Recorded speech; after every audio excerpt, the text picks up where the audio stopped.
qui fait peut-être un peu le lien avec ce qu'on vient de dire, sur les aspects juridiques. Le ZAN est la directive européenne sol.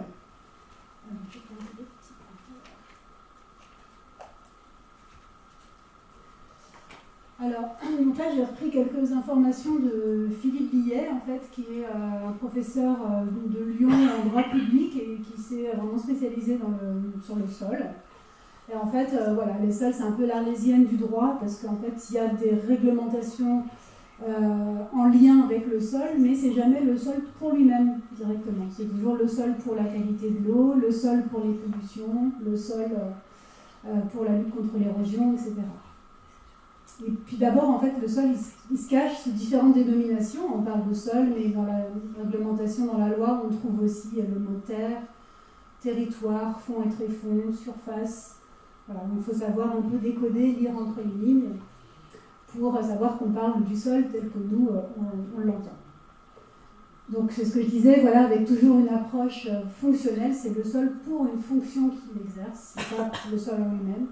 Donc ça peut être le sol support, le sol filtre, le sol vecteur de risque, en ce moment c'est le cadmium, voilà. Le sol pour stockage du carbone par exemple. Et puis en fait il n'y a pas de définition juridique formelle du sol. Et donc pour l'instant il n'y a pas de texte en lien avec le sol directement, mais plus des protections ponctuelles, donc des textes, on vient d'en parler autour des zones humides, des études d'impact, lutte contre l'érosion. Donc pour protéger l'eau, des textes pour limiter l'urbanisation. Mais voilà, pas de prise en compte explicite de la qualité du sol en tant que milieu naturel ou de sa naturalité, donc contrairement à l'air et à l'eau qui ont leur réglementation, une réglementation bien à part dans le code de l'environnement. Et pourtant, ben voilà, il y a un ensemble de textes qui régule les activités sur le sol, en droit civil, mais aussi en droit de l'urbanisme, droit rural, droit de l'environnement, droit de la santé, dans lequel le sol apparaît. Donc il est très diffus en fait. Et c'est normal parce qu'il a des rôles tellement centraux qu'on retrouve un peu partout. Alors, donc ça j'ai repris ce graphique d'après le CEREMA. Donc c'est un peu la frise temporelle des initiatives sur les sols depuis 2000, donc que ce soit en termes de loi nationale, un peu les grandes étapes dans la recherche, et puis des textes aussi en bleu, des textes de la communauté européenne. Et puis aussi, sous le vocable divers, en fait, c'est plutôt des initiatives citoyennes, donc en lien avec la préservation des sols. Donc voilà, tout un tas d'étapes. En 2015, on en a parlé, donc l'année internationale du sol, avec des objectifs de développement durable qui ont été fixés au niveau mondial. En 2017, il y a eu une expertise scientifique collective sur l'artificialisation des sols, et puis aussi l'initiative 4 pour 1000, pour stocker du carbone dans les sols. Et ça, cette initiative 4 pour 1000, en fait, elle faisait suite à une démarche citoyenne, le People for Soil, où en fait des collectifs se sont dit il faut faire quelque chose pour les sols et essayer d'influencer la réglementation. Donc voilà, des expertises sur la dégradation des sols de l'IPBES, c'est l'équivalent du GIEC en fait pour le climat. Une convention citoyenne encore, les citoyens vraiment moteurs de la réglementation pour le climat. 2021, bon, la loi ZAN qui a un peu du plomb dans l'aile, on va le voir, mais voilà, 2021, stratégie nationale biodiversité. Là, avec 3 petits points parce que c'est en cours, donc on en parlera après, mais c'est la directive sur le suivi des sols et la résilience des sols, directive européenne. Et puis j'ai rajouté ici cette petite bulle 2025 pour vous signaler qu'il y a une expertise collective de scientifiques qui vient de sortir, qui s'appelle Vers un référentiel d'indicateurs de qualité des sols, qui va probablement alimenter aussi la directive cadre sur les sols. Mais voilà, mais ce qui est remarquable à noter quand même, c'est que bien souvent les démarches citoyennes sont à l'origine de la mise à l'agenda législatif et réglementaire, donc notamment du ZAN. À la base, c'était des citoyens qui ont impulsé les choses. Alors sur le ZAN, justement, donc le constat, c'était le fait que l'imperméabilisation est une pression majeure sur les sols.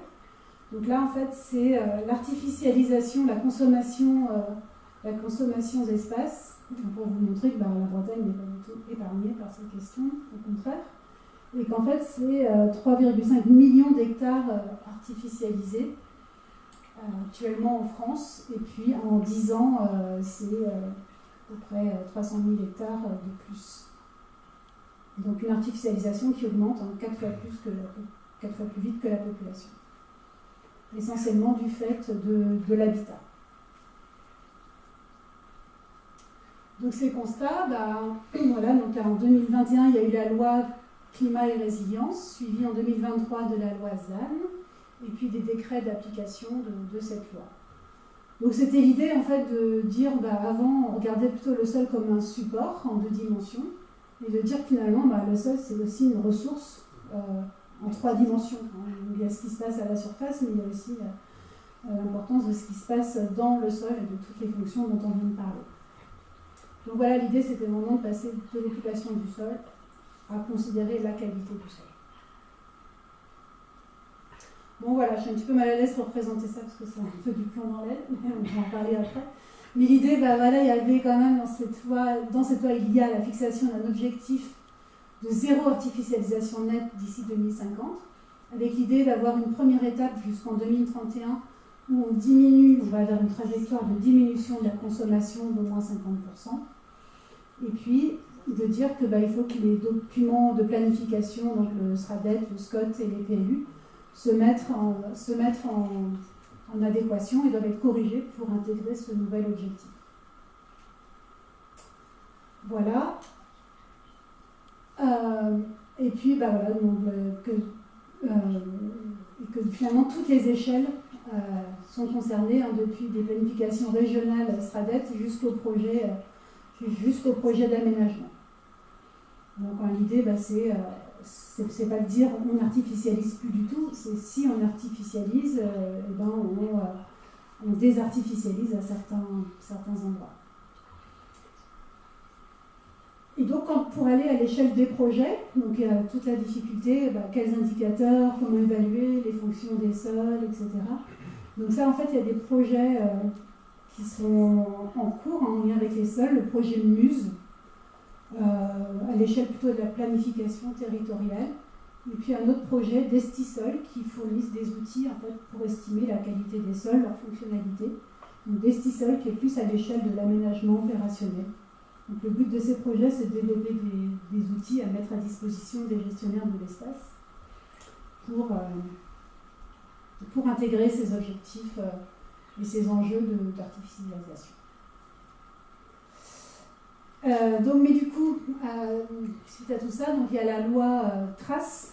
Alors, je ne sais pas si ça vous parle ce vocable, mais ça veut dire trajectoire de réduction de l'artificialisation concertée avec les élus. C'était de dire que la loi ZAN telle qu'elle a été rédigée, elle était quand même assez difficile à appréhender et à mettre en œuvre par les élus. Donc l'idée très bonne était de faciliter la concertation et du coup l'application de ces lois. Mais en fait, finalement, ce qui se passe, c'est que cette loi qui partait d'une intention de facilitation, finalement, elle assouplit, alors moi je traduis par détricote, la loi ZAN.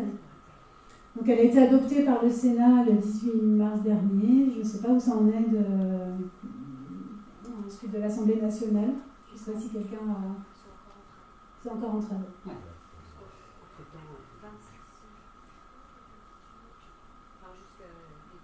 Ouais, il ne va rien se passer avant l'été.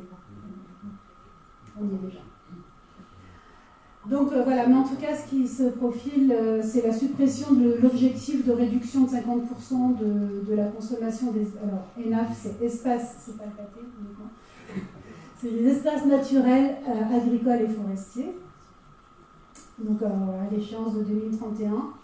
Et puis surtout, donc, les objectifs de réduction qui sont laissées à l'appréciation des régions. Ça veut dire que chaque région va faire un peu comme elle peut, à sa sauce. Voilà. Donc on reporte un peu sur les régions ces discussions globales et on reporte en fait la première phase de 2021-2031 à 2024-2034.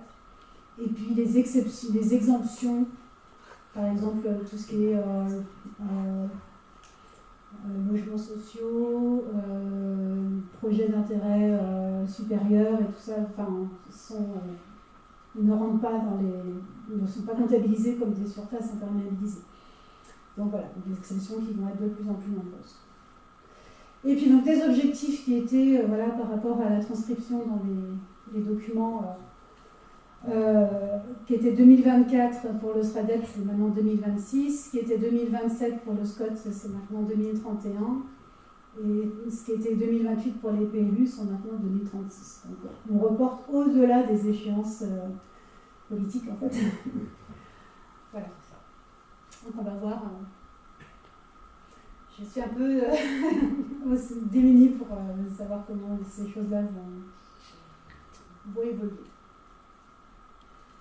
Ce qu'il faut que vous sachiez aussi, donc là on a parlé plutôt des lois, la loi ZAN qui est nationale, il y a aussi dans les cartons une proposition législative au niveau européen, une directive relative à la surveillance et à la résilience des sols. Donc ça c'est pareil, hein, on en parle depuis longtemps. Mais là il y a quand même des avancées assez majeures avec une proposition, un texte qui a été proposé par la Commission européenne il y a 2 ans déjà, et qui a été, donc après ça suit son cours, hein, qui a été adopté par le Parlement européen en avril 24, puis par le Conseil en juin, et puis ensuite il y a un trilogue, donc c'est comme un dialogue mais en 3 parties, entre la Commission, le Parlement et le Conseil, qui a été concluant, donc ces 3 parties sont arrivées à un accord sur le texte, même si le texte final il est encore non connu. Concrètement, la Commission fait une proposition. Ensuite, le Parlement européen corrige. Pour chaque article, donne sa version. Et pareil, le Conseil fait de même. Et puis après, il y a des textes sur lesquels tout le monde est d'accord. C'est comme ça que ça se passe. Et ensuite, il y a encore un vote, une adoption par le Parlement. Et les États membres et la Commission doivent légalement, officiellement, voter et adopter ces textes-là. Alors c'est pareil, au fur et à mesure des modifications, des ajouts, des suppressions des uns des autres, le texte a un peu perdu de sa substance, mais c'est quand même un cadre collectif pour la protection des sols, même si la plupart des mesures vont être assez peu contraignantes au final. On va plutôt être dans des questions de suivi de la qualité des sols et on va parler beaucoup moins de gestion des terres et d'actions à mettre en place. Mais déjà, on va faire un tas de lieux. Donc voilà, je vous ai mis là un petit lien vers un article qui donne un petit peu l'historique de cette mise en place de cette directive. Mais voilà, les objectifs, c'est quand même d'avoir des sols sains d'ici 2050. C'est plutôt, il faut le voir comme un cap vers lequel il faut aller. Donc voilà, veiller à ce que les sols soient en mesure de fournir toutes les fonctions et les services écosystémiques qu'on attend d'eux, répondre de manière cohérente aux besoins environnementaux, sociaux et économiques, avoir des sols résilients face aux changements climatiques, aux catastrophes naturelles, supportant la biodiversité et assurant la sécurité alimentaire et la santé humaine. Donc c'est vraiment qui répond aux grands enjeux qu'on attend des sols. Voilà, donc des fois vous pourrez entendre qualité des sols ou santé des sols. C'est encore des définitions qui sont en train de se stabiliser, mais la santé c'est plus un état à un moment donné en fait. Un état qui détermine la capacité du sol à fonctionner comme un système vivant, essentiel et à fournir des services écosystémiques. Alors que la qualité, on parle plus d'un potentiel. Mon sol, s'il était bien géré, il pourrait... Donc là, c'est plus la qualité globale du sol.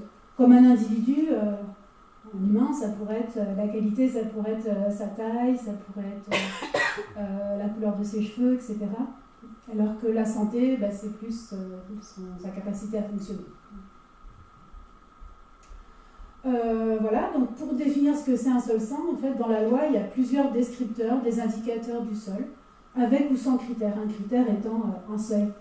Au-dessus de, je sais pas moi, 250 mg par kilo de phosphore, on considère que c'est trop, et mon sol, il ne va pas être en bonne santé. Enfin, c'est pas le bon exemple. Mais, le pH en dessous de 5,5, c'est pas un bon pH. On va plutôt être... si on est dans un objectif de production agricole, on va plutôt ne pas être dans un seul sein. Donc voilà, c'est ça, ces histoires en fait de valeur seuil. Et le principe, c'est du one out, all out. Ça veut dire que s'il y a un des indicateurs, comme en analyse de sang, quand vous faites une analyse au labo, si vous avez un indicateur qui n'est pas bon, c'est qu'il y a un problème. Là, c'est pareil. S'il y a un certain nombre d'indicateurs, il suffit qu'un soit pas bon pour que le sol soit dit non sain. Alors, donc dans cette loi, je l'ai dit, il y a un ensemble d'indicateurs de qualité des sols.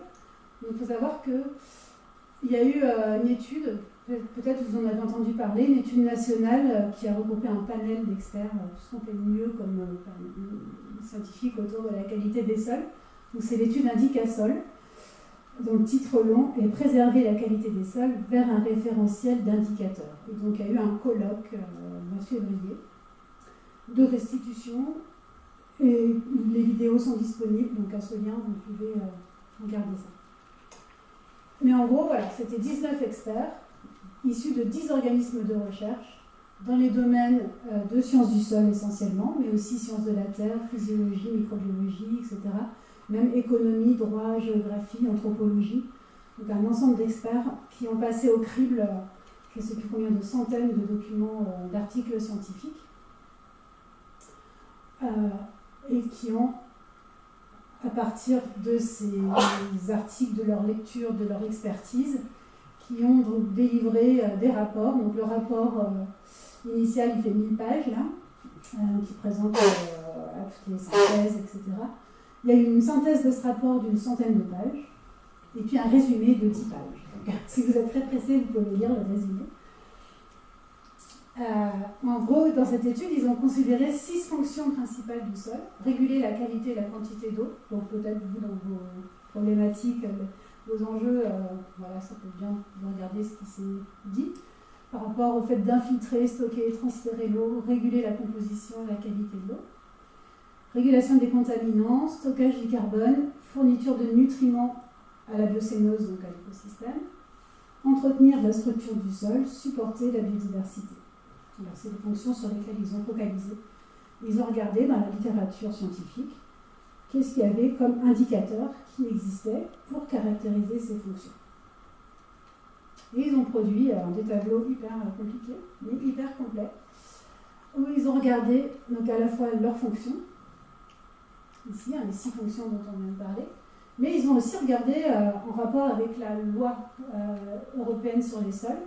Ils ont aussi fait ce travail en prenant les menaces qui pèsent sur les sols.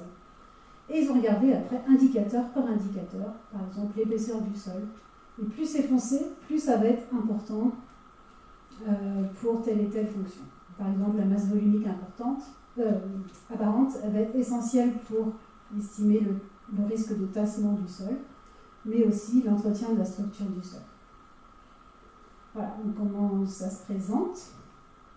Et donc là, les indicateurs ici, en vert, ils ne concernent que ces fonctions du sol. Les indicateurs en bleu, que les menaces.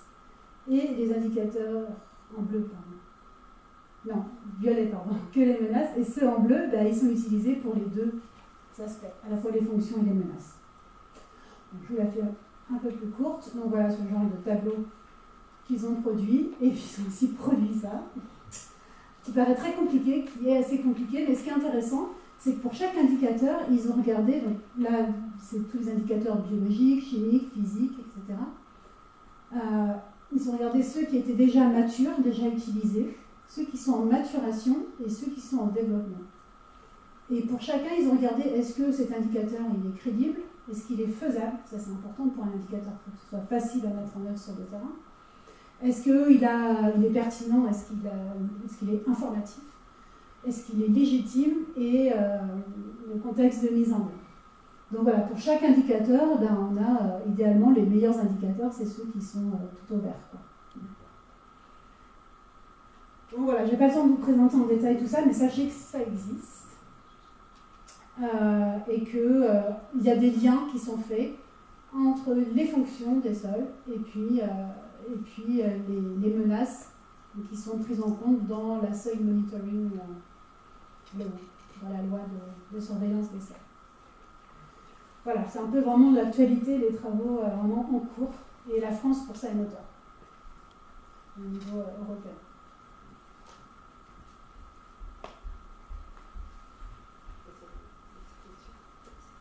Je ne sais pas si ça appelle des questions, c'est plus une information. Et ce que je n'ai pas dit aussi sur cette loi européenne, donc on va voir sur le contexte politique européen comment ça va aboutir ou pas, mais chaque État membre devra rendre compte à l'Europe de l'état de ses sols. Donc il y aura des restitutions qui vont être faites à l'échelle de ce qu'on appelle des soil districts, donc des districts de sol qui restent à définir. Voilà, donc il y a aussi des travaux actuellement par des scientifiques à Orléans qui essaie de définir un peu la taille idéale de ce soil district à l'échelle desquels il va falloir remonter les informations, faire les rapportages.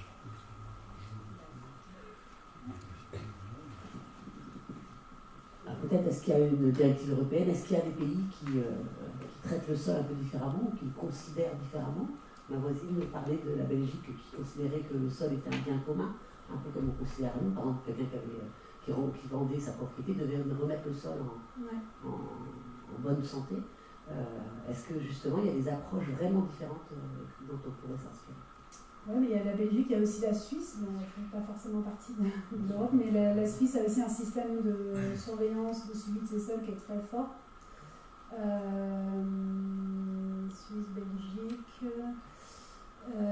Après, on parle aussi de l'inscription du sol dans les échanges fonciers, mais c'est des choses qui sont encore des vœux. Dire, il faudrait que chaque échange, comme il y a un diagnostic sur une habitation, un diagnostic énergétique, s'il y avait un diagnostic des sols. Donc c'est des idées qui... Mais après, sur d'autres pays plus avancés que la Belgique et la Suisse, comme ça, je vois pas. Après, il y a l'Allemagne, par exemple, avec sa structure fédérale, donc délègue aux Länder, en fait, beaucoup de manières de faire. Donc au sein d'un même pays, ça peut être aussi très, très diversifié.